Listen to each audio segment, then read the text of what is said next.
Existem alguns estudiosos que dizem que havia recursos nesse livro para que o seu título talvez não se chamasse Atos dos Apóstolos, porque Atos dos Apóstolos significa exatamente a atitude dos apóstolos, significa as ações dos apóstolos.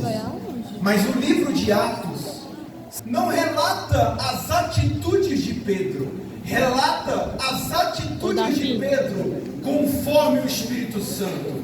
Quando nós pegamos a vida do apóstolo Paulo, não relata as atitudes de Paulo, mas relata as atitudes de Paulo segundo o Espírito Santo. O Espírito Santo, lá em Joel, capítulo de número 2, versículo de número 28, ele é uma promessa à igreja, que diz que após o Messias haver de ter ressuscitado e subido aos altos céus, ele seria enviado sobre a igreja, e como diz no livro de Apocalipse, ele selaria a igreja, porque o Espírito Santo, ele é um selo. Muitas vezes nós estamos na igreja, nós sentimos um arrepio, nós sentimos um vento, e nós entendemos, é o Espírito Santo. Mas vento, sopro, milagres, não é somente o Espírito Santo, porque o Espírito Santo, ele é uma pessoa, mas são atribuições do Espírito Santo, é o poder manifesto do Espírito Santo.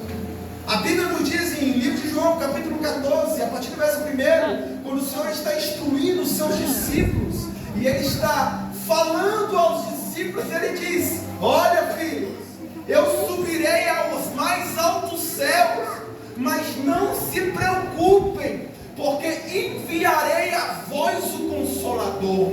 Alguns versículos à frente, a Bíblia nos diz sobre a atribuição do Espírito Santo.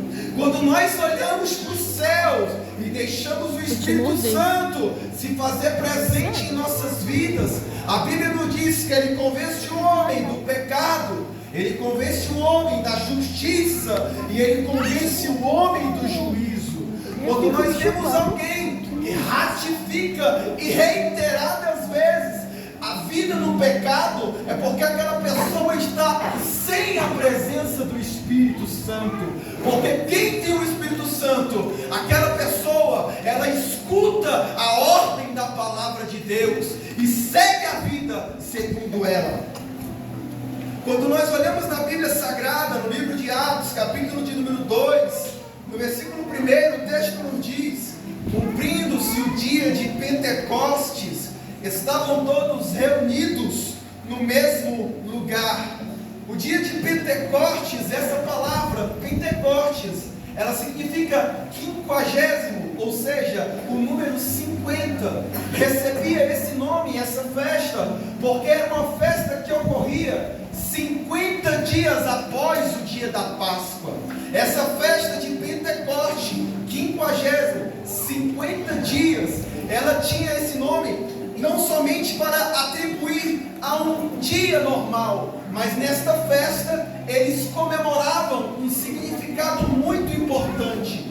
Os hebreus, que primeiro comemoravam esse dia, e posteriormente os judeus, eles agradeciam nesse dia por duas coisas. A primeira delas era pelas colheitas que eles haviam feito durante o ano.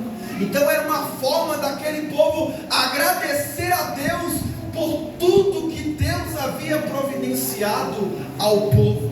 Quando nós olhamos na Bíblia Sagrada também, ela nos diz lá no livro de Levítico que essa festa tinha uma segunda atribuição.